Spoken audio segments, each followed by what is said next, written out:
The national birth rate in America is 1.7, which is actually below replacement rate, which is 2.1. A Time magazine article recently predicted that there will be 500,000 fewer babies born in 2021 than were born last year.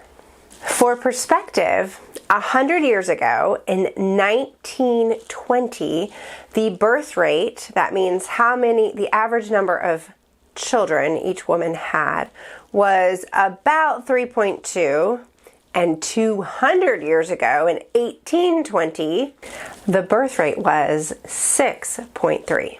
I am currently pregnant with our 7th child, and I thought this would be a really fun time to share some encouragement to have more children, and also just kind of give you some words of affirmation that some friends and I who wrestle with large families and having a lot of kids, and we just kind of speak these affirmations back and forth to one another, so I thought I would share them with you today. This video is a part of a series of birth control videos that I'm doing, so check the description to find the playlist and see the other videos connected. I'm Cherrick, and welcome to my channel. On this channel, I do videos about Charlotte Mason homeschooling, nature study, and family life. Okay, so truth number one about having children or having more children is that our bodies were made to bear children. Normally in our culture, families go, okay, well, should we have one more child? They're always thinking, is it responsible to have more? But I would argue that this defies the natural order of things. I love nature study. As you may know, I have a small nature study curriculum, and I've also done some videos about nature study. And the one thing I cannot get around when studying nature is how everything in God's created order is designed to reproduce, and how much we delight in that. We love to see the seed planted into the ground and sprout up and get a new flower or a new plant.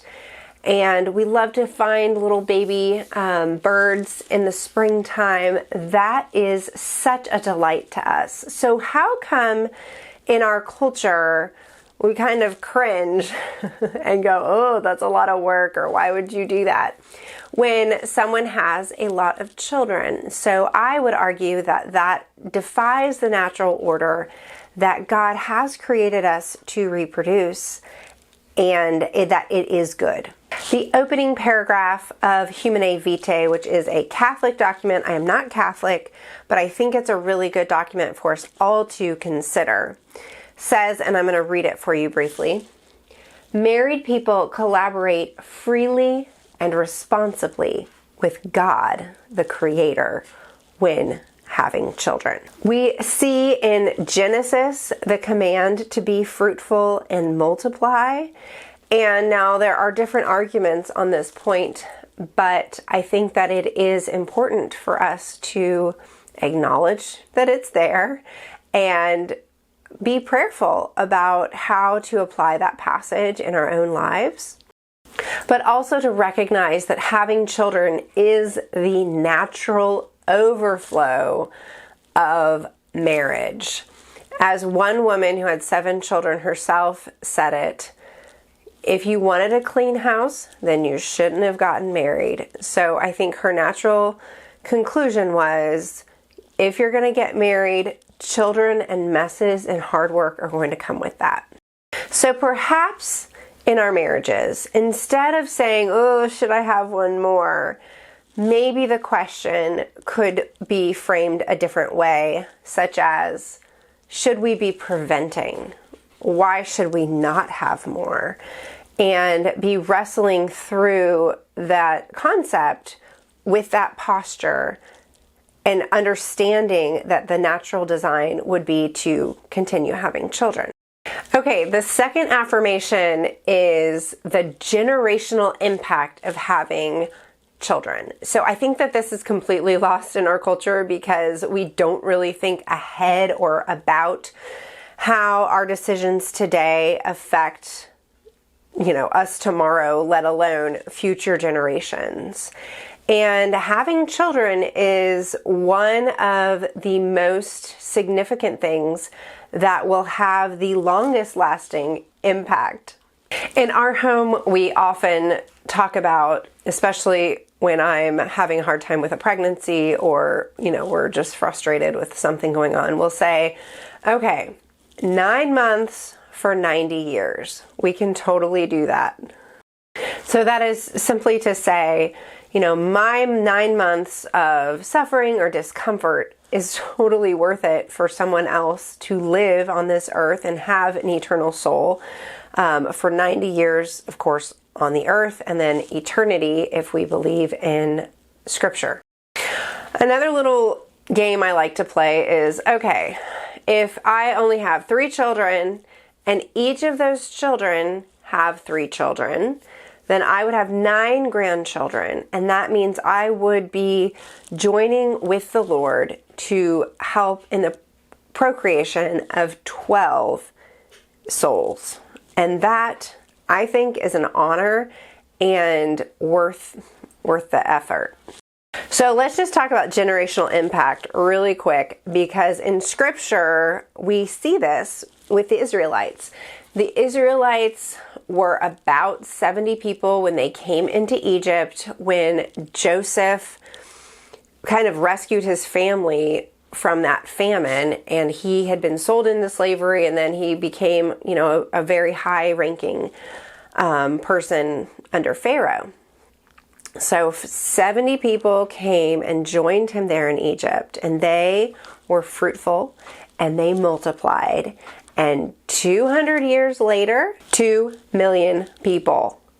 They multiplied in 200 years from 70 people to 2 million people. Isn't that amazing? That is what became God's people. And of course, we know the story about how God delivered Israel and made them a great nation. But also that's our story, right? So the next affirmation I have for you is to simply be faithful to the ordinary call to home, husband, family, and being faithful to what God has put before you, not to go off and do something amazing in Africa, but to cultivate and strengthen the foundation of a society, which is the home. So that simply means, love your husband well, invest in your marriage, find ways to cultivate a strong marriage, spend your creative energy investing in your marriage and finding ways to strengthen that.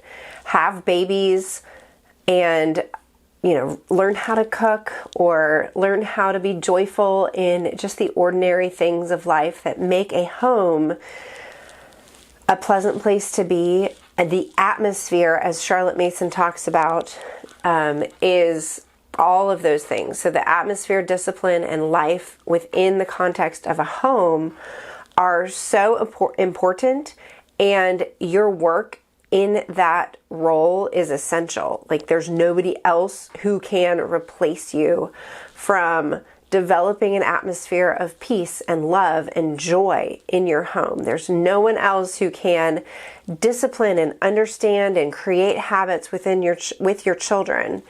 And there's no one else who can help cultivate a vibrant, fertile ground for your family, including your husband, to thrive and grow in. It is a high calling, it is a duty, but it is also, of course, one of those things where when we give, we receive, and it is the most fulfilling work that the Lord can bestow.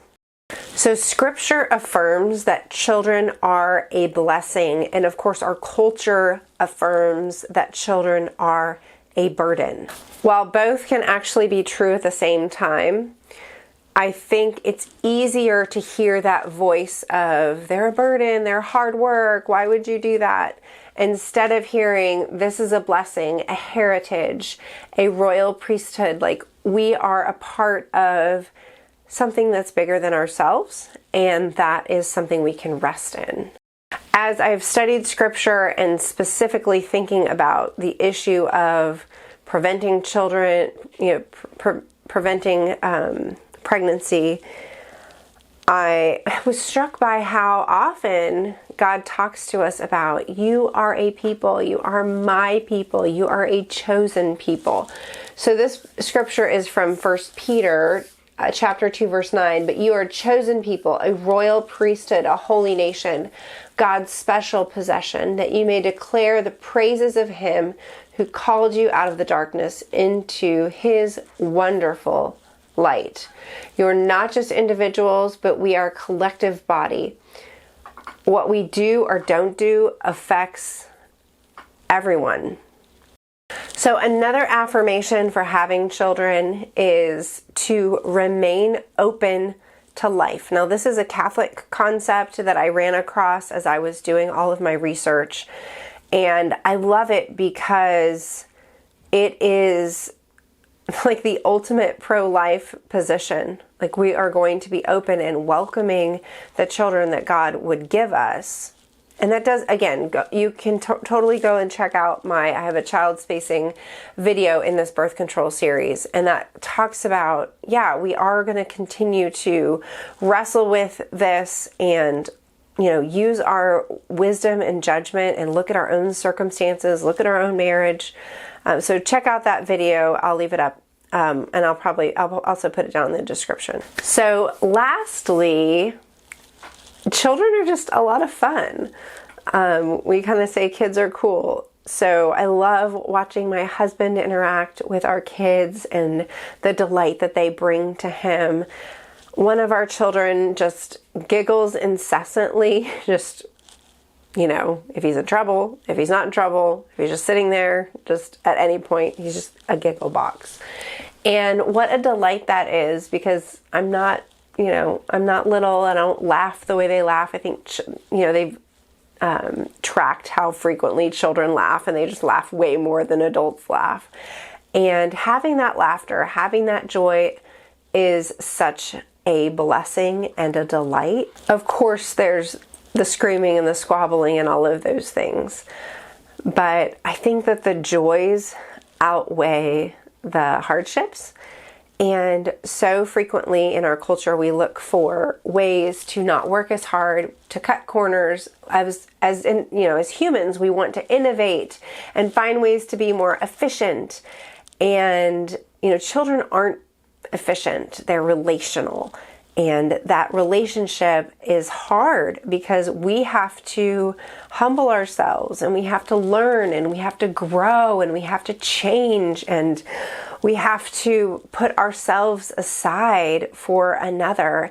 And it is the most sanctifying work that the Lord can provide for us. But that work is good because it can be useful to God and his kingdom. We certainly know it's useful to ourselves, that we might be kinder, more loving, more more helpful. But then ultimately, right, we're helping continue to make disciples and teach our children and lead them to the Lord, that they may also go out and be loving and kind in return. That's, the ideal. All right, I will close with a scripture.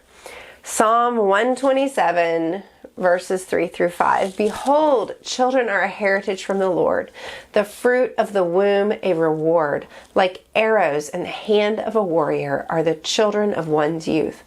Blessed is the man who fills his quiver with them.